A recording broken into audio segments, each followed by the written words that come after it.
My wife asked one simple favor, and the way she said it made me nervous, because whenever someone starts with, "It's really easy," what they mean is it's easy for them, not for the person who once burned cereal. She said, "Can you just pick up one thing from the store?"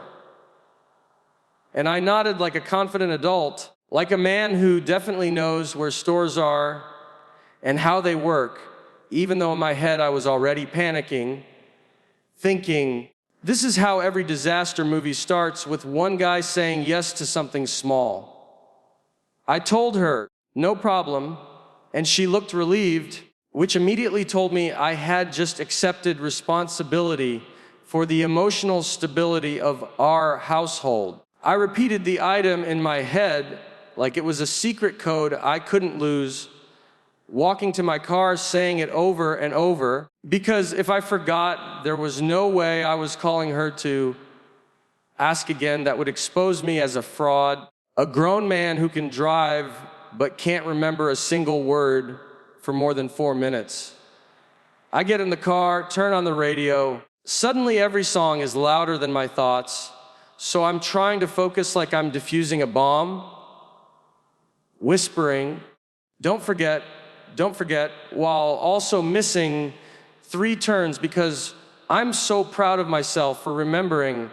By the time I reach the store, I'm feeling confident, which is always my first mistake, because confidence for me means I'm about to stop paying attention. I grab a cart even though I only need one thing, because that's what adults do. They don't carry items like they're sneaking out of a place. I walk in telling myself this will take 2 minutes, in and out, fastest errand of my life, and somehow I'm already lost, staring at signs like they're written in another language, thinking, why is everything grouped in a way that only employees understand? Like they're daring you to ask for help so they can watch you explain it wrong. I finally find something that looks close to what she described, but now my brain starts negotiating with me, saying, this is probably fine. This looks like it could be the same thing, and I stand there comparing labels like I'm choosing a college. They're smart, thinking about the consequences of picking the wrong one, because this isn't just an item anymore. This is a test of whether I listen in our marriage. I even take a picture and stare at it. But instead of sending it, I think, no, I've got this. I'm not bothering her. I'm a problem solver. And that's when I put it in the cart, fully aware that this decision could change the rest of my evening. On the way to checkout, I pass about 10 other things, and suddenly I'm tempted, because now I'm in a store mindset, and stores make you feel like you're missing something in your life you didn't even know existed. I'm thinking, maybe I should grab this too. She might like it. And that's how one simple favor starts turning into a surprise I did not plan and definitely did not think through. I tell myself I'm being thoughtful, but deep down I know I'm just adding more chances to mess this up, increasing difficulty level on a game I already barely know how to play. At the register, the cashier asks if I found everything okay, and I lie immediately, because what am I supposed to say? I think so, but this could ruin my night, so I just smile like a man who is at peace with his choices, even though my heart is beating like I just diffused that bomb without knowing which wire I cut. I walk out feeling proud, holding the bag like it contains success, like I've just completed a mission and earned respect, already imagining how impressed my wife is going to be when I walk in, casually handing it over like this was nothing, like this is just who I am now. I open the front door with that quiet confidence, the kind you only have right before reality shows up. And I'm already rehearsing my tone, trying to sound relaxed, not too proud, just enough to let her know I handled it, and she looks up and smiles, which makes me feel even better, Because I think, see, this is it. This is what being reliable feels like. And I hand her the bag, watching her reach in, waiting for that moment of approval, that little nod that says, I did it right. And instead, her face changes just a little, not angry, not shocked, just confused enough to make my stomach drop. And she says, my name the way people do when they're about to ask a question they already know the answer to. Right then I realized this story is nowhere near over, because I'm about to find out exactly how many ways one simple favor can go wrong. It always begins with so small, it barely feels like a story at all. Just a simple request floating through the room while life is happening. The kind of favor that sounds more like background noise than a mission. And that's exactly why it works so well. Because the moment you treat it seriously, the audience is already leaning in, wondering how something this tiny could possibly go wrong. The storyteller doesn't announce that disaster is coming, and he just accepts the task with calm confidence, like a man who truly believes this is going to be the easiest win of his day. That quiet confidence becomes the first hook, because everyone listening knows that confidence never survives. He agrees quickly, almost too quickly, because in his mind it's not even worth thinking about. And that's what makes it funny. The idea that he thinks he's above the problem before the problem even exists. Then the shift happens, not with chaos, with thought, because the real comedy starts the second the favor is accepted and the mind starts working overtime, turning a harmless request into something that feels important. He repeats it to himself, not because it's hard, but because he suddenly feels like forgetting it would expose something about him. Like this tiny task is now proof of whether he's a competent adult or just pretending. The audience connects right there because everyone knows that feeling of wanting to do well at something that should not matter at all. The more he insists it's easy, the more it starts to sound like he's trying to convince himself. The favor stays simple on the surface, but emotionally it grows. And that's the trick. The requests feel heavier with every sentence, even though nothing about it has changed. He doesn't add drama by raising his voice or exaggerating events. He adds it by giving the favor meaning it never asked for. Like this one small act is suddenly tied to respect, trust, and the hope that someone will look at him and think, finally, he handled something. That's where the audience starts rooting for him, not because the task is hard, because they recognize the desire behind it, the need to get a win in a world full of small losses. Just when it feels like it can't get any deeper, the narrator leans into the idea that this is supposed to be nothing, reminding everyone how easy it is, how anyone could do it, which only sharpens the tension, because now the audience is waiting for the moment when it stops being nothing. The humor grows in the space between how small the favor is and how seriously he's treating it, like he's been handed a glass of water and decided it's a final exam. Every step after that becomes loaded, not because anything is happening yet, but because something could, and that could keeps the listeners locked in. What makes this opening so powerful is that it never rushes to the mistake. It enjoys the calm before it, stretching that calm just enough to let the audience settle into the story, to see themselves in it, to think about all the times they said yes to something easy and instantly felt the weight of it. The favor becomes a mirror, reflecting that quiet pressure people put on themselves to prove they're capable, dependable, normal, and the storyteller doesn't say any of that out loud.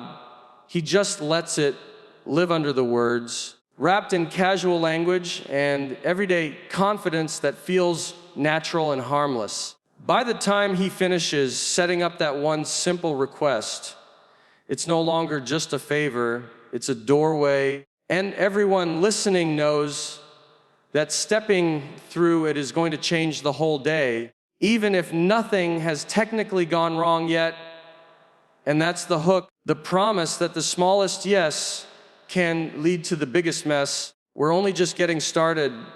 The moment the favor is accepted, nothing on the outside has changed, but inside, everything is moving, because that's where this kind of comedy really lives. In the quiet space between what's happening and what the storyteller thinks is about to happen.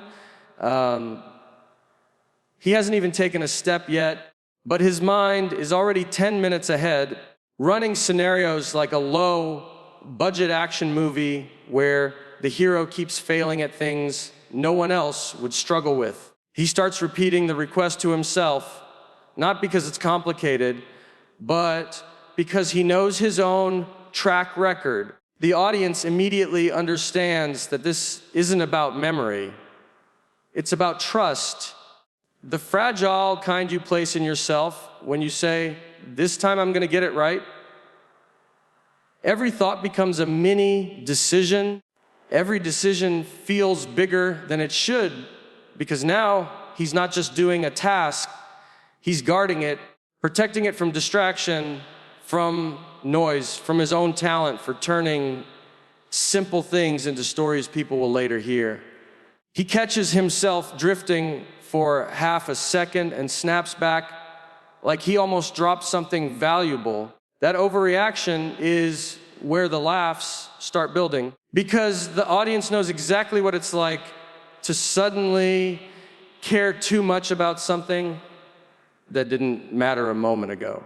He begins to narrate his own thinking, and that's the hook, letting people hear the doubts he'd never say out loud, the little negotiations, the quiet promises, the way he tells himself he won't overthink it while actively overthinking every part of it. He wonders if he should write it down, decides that would be ridiculous because grown men shouldn't need notes for tiny favors. In that single choice, you can already feel the future mistake being set up, not with drama, but with pride.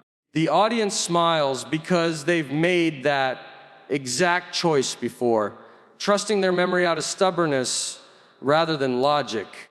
As he moves through the world, nothing dramatic happens, but inside his head, every sound, every thought becomes a potential threat to the mission. A song on the radio suddenly feels too catchy, like it might steal the favor right out of his mind.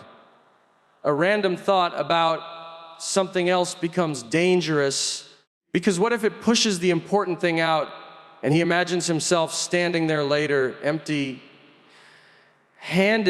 trying to explain how the thought of lunch somehow erased the one thing he was supposed to remember. The comedy grows from how serious he treats these harmless moments, like he's guarding a secret code instead of a simple request. Doesn't present himself as dumb, just painfully aware of how easily he can lose focus. That honesty pulls the audience closer because it feels real. He admits that his brain has a habit of wandering at the worst times, that it can turn a straight line into a maze without any help. The more he talks about it, the more everyone listening starts to recognize their own habits in his words, the little flaws they laugh about because they can't fix them. Then the thoughts start stacking, one on top of another, until the original favor is almost buried under the pressure of not wanting to fail it. He's no longer just remembering the request, he's remembering that he has to remember it, which somehow makes it feel more fragile, like the harder he grips it, the more likely it is to slip. That's where the tension lies, in the idea that the real enemy isn't the task, it's his own mind, quietly daring him to lose track. And as he keeps moving forward, guarding that thought, repeating it, protecting it from distractions he hasn't even met yet.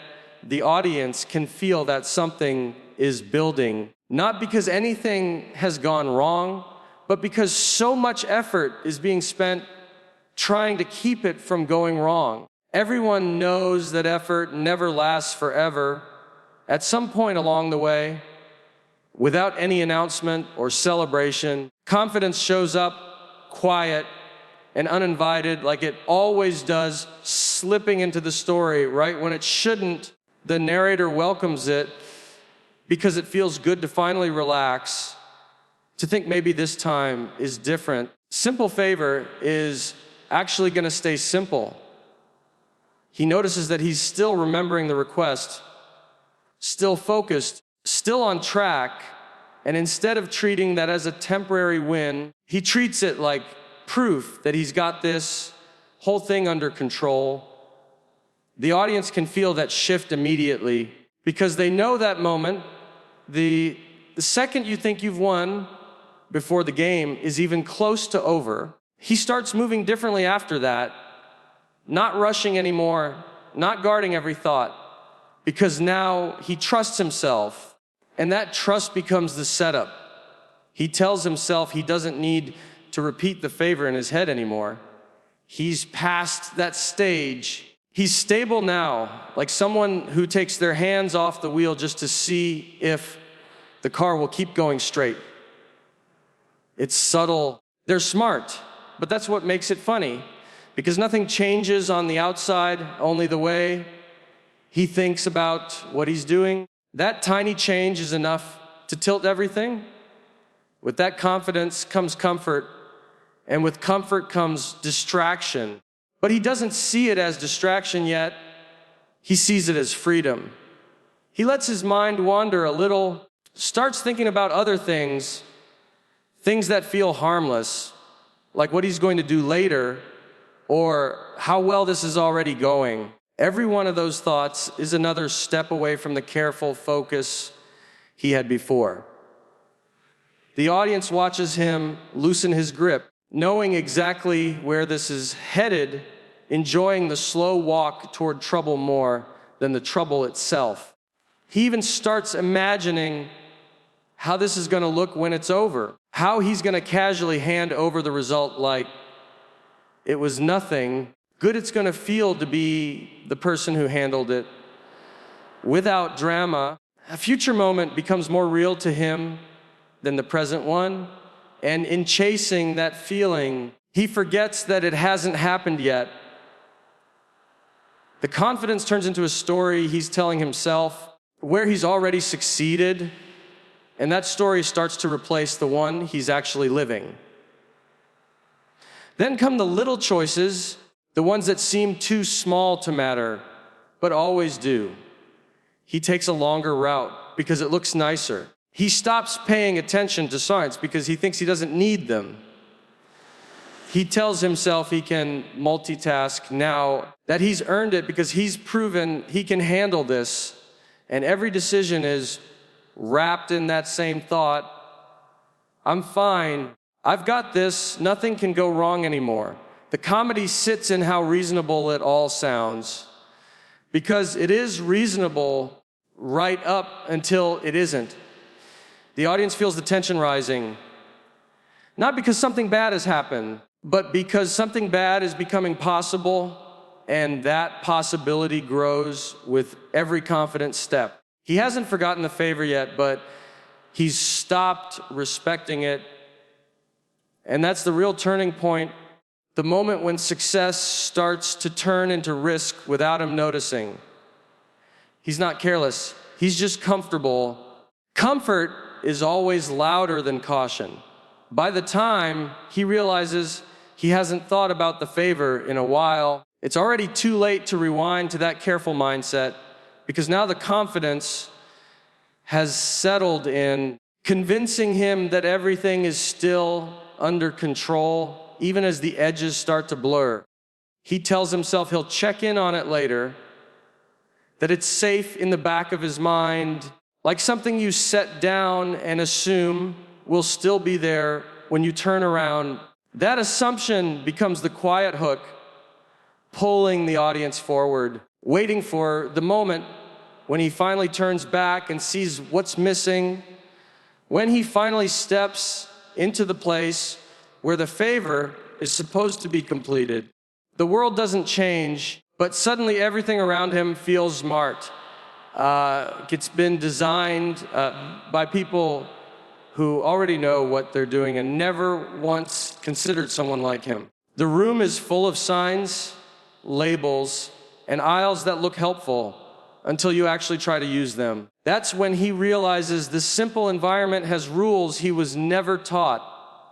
He slows down, not because he's confused yet, because he doesn't want to look confused. And that hesitation is the first hint that this everyday space is about to become an obstacle course.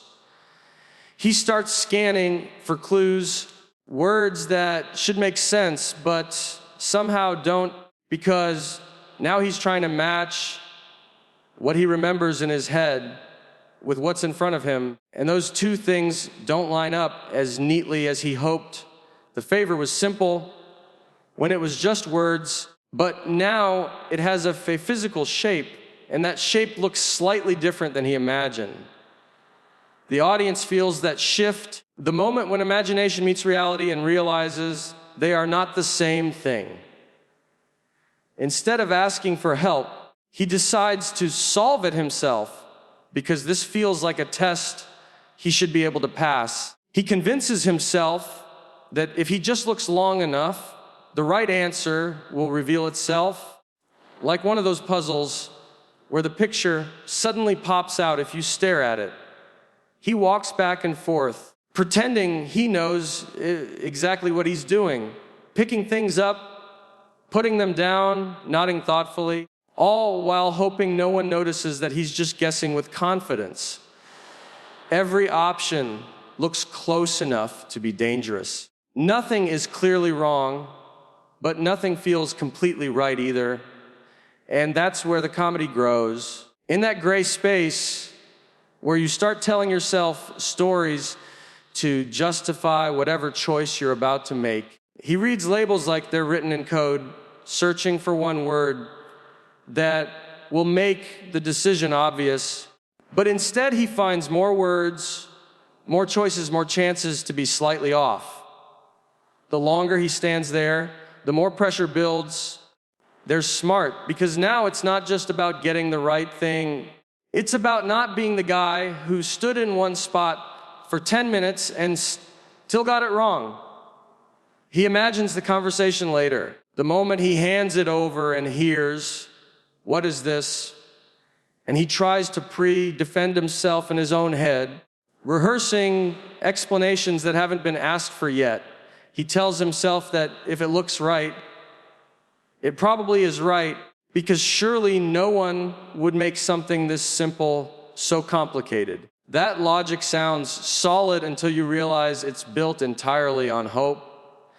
Then something else catches his eye, something related but not quite the same, and now he's negotiating, wondering if close enough counts, wondering if the difference even matters, wondering if anyone else would notice. He starts thinking about how much trouble it would be to go back and ask for clarification, and how much easier it would be to just make a choice and move on, because standing still feels worse than moving in the wrong direction. The audience can feel him inching toward that decision, the one that feels brave in the moment and reckless 5 minutes later. He finally reaches out, takes one of the options, and holds it like it's heavier than it should be, because now it represents more than itself. It's not just an item. It's his answer to the challenge, his proof that he handled it. And as he places it where it can't be easily undone, there's a quiet sense that something important just happened, even if he doesn't fully know what yet. And that's the hook pulling everyone forward, because in a world full of ordinary objects, he's just picked the one that's about to matter the most. The real tension in this kind of story never comes from danger or action. It comes from the emotional stakes, the invisible weight pressing down on every tiny choice. Because for the narrator, nothing is just a favor, nothing is just a task. Each step, each decision feels like it could change the balance of trust in his household. Like one small misstep might suddenly rewrite the rules of how he is seen, and that pressure is both invisible and enormous, which is why the audience leans in, because they can feel that weight even though the task itself is harmless. He's not worried about breaking anything, spilling anything, making a mess in the traditional sense. He's worried about approval, about respect, about the quiet judgment that comes from being watched by someone who already knows exactly how this should go. He walks through the world carrying that pressure like it's tangible, like it presses down on his shoulders and settles there, subtle but unrelenting, and he can't ignore it. Every sound, every glance, every random interruption becomes a potential threat to the delicate emotional balance he's trying to maintain. A simple question from a stranger could derail him. A misstep in tone could shift the atmosphere. And yet he continues forward, aware of the stakes, but pretending he is calm, that he is in control. The audience senses that duality, the calm exterior and the storm brewing inside. And that tension is what keeps them glued, laughing because they recognize it, empathizing because they've felt it, and waiting to see how he'll navigate it without losing control. Even when nothing appears to go wrong, the emotional stakes are enough to carry the story. He imagines future conversations in exaggerated detail, crafting both defenses and excuses before anything has happened, rehearsing every word, anticipating every potential reaction. He measures the impact of every decision against imagined outcomes, thinking about what might be said, what might be inferred, what might be silently judged. That anticipation becomes a silent layer of comedy because the audience can see how absurd it is to treat a single errand with the seriousness of a courtroom trial. But they also understand the logic, the very human logic that drives him to do so. He makes small compromises along the way, like choosing the closest version of the item or convincing himself that a slight variation is probably acceptable. Each compromise is amplified by the emotional stakes because he's no longer just thinking about the task itself. He's thinking about what it represents. He's protecting something larger than a simple favor. The narrative of himself as reliable, capable, responsible, and the audience feels the tension in that protection. Noticing how quickly something small can feel monumental when it carries invisible emotional weight. Everything around him becomes charged with potential judgment. Even inanimate objects seem to loom with consequence. Double checks, triple checks, deliberates over choices that should be instinctive.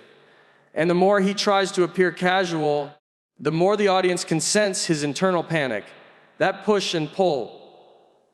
Confidence versus pressure, calm versus internal chaos is where the story lives and where the comedy grows naturally because it's relatable, it's human, it's amplified by the fact that the stakes feel higher than the world around him would suggest. By framing every minor decision as consequential, by letting the emotional weight outweigh the actual physical weight of the task, narrator turns ordinary moments into suspenseful, hilarious drama.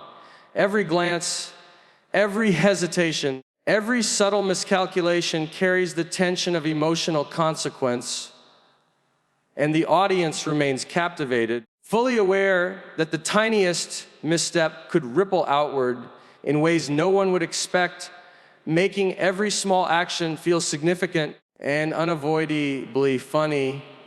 The most powerful part of a story like this doesn't come from wrapping things up neatly. It comes from leaving moments unresolved, from letting the audience hover in that space where the next mistake feels inevitable but hasn't happened yet.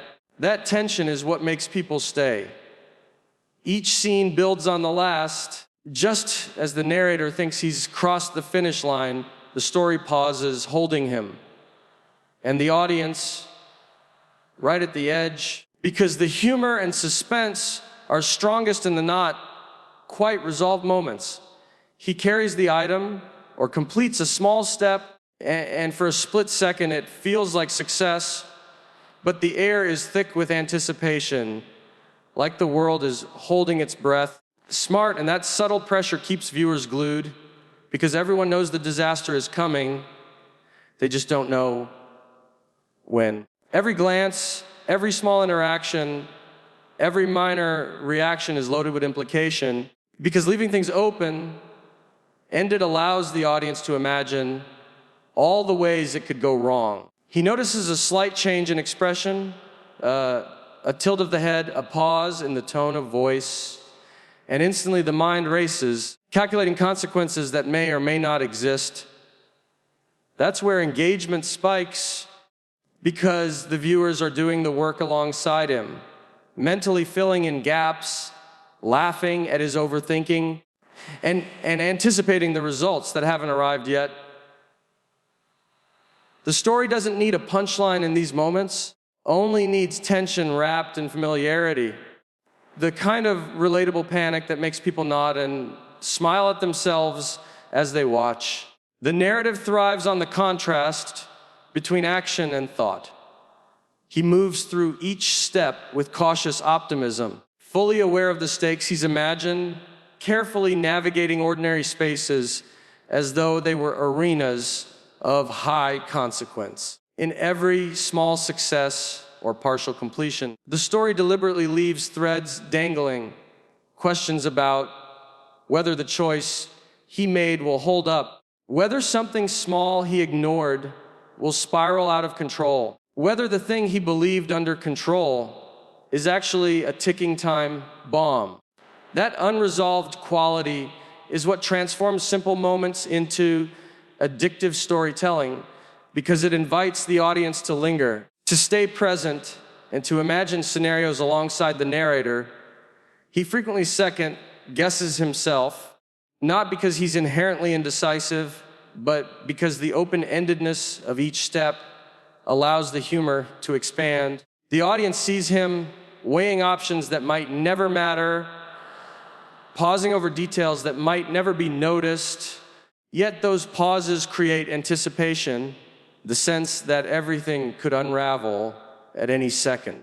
It's the subtle rhythm of hesitation and forward motion that creates the tension, the comic timing, the emotional engagement that keeps viewers hooked. Every choice is a cliffhanger in miniature.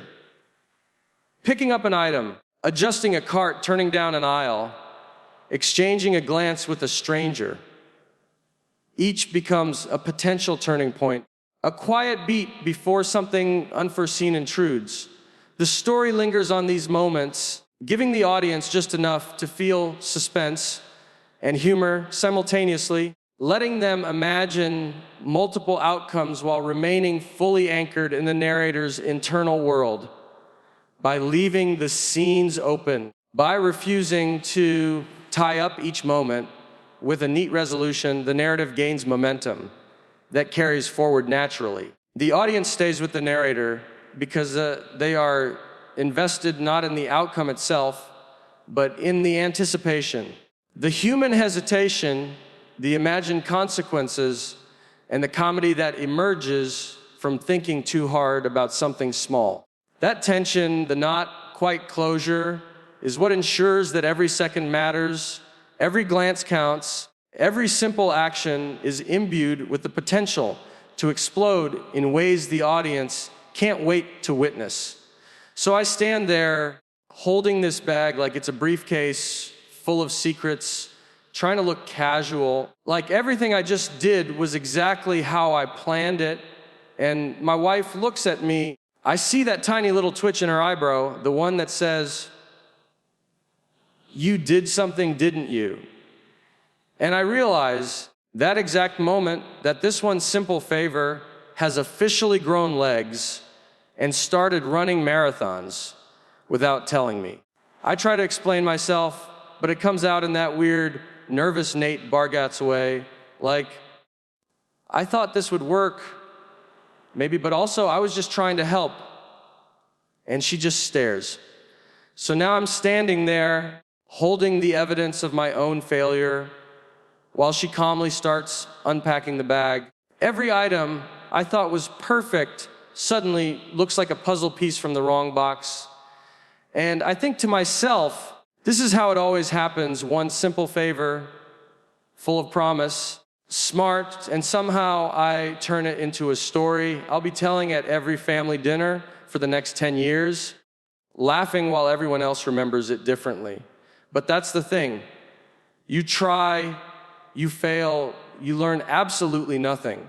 Somehow, that's exactly what makes it funny.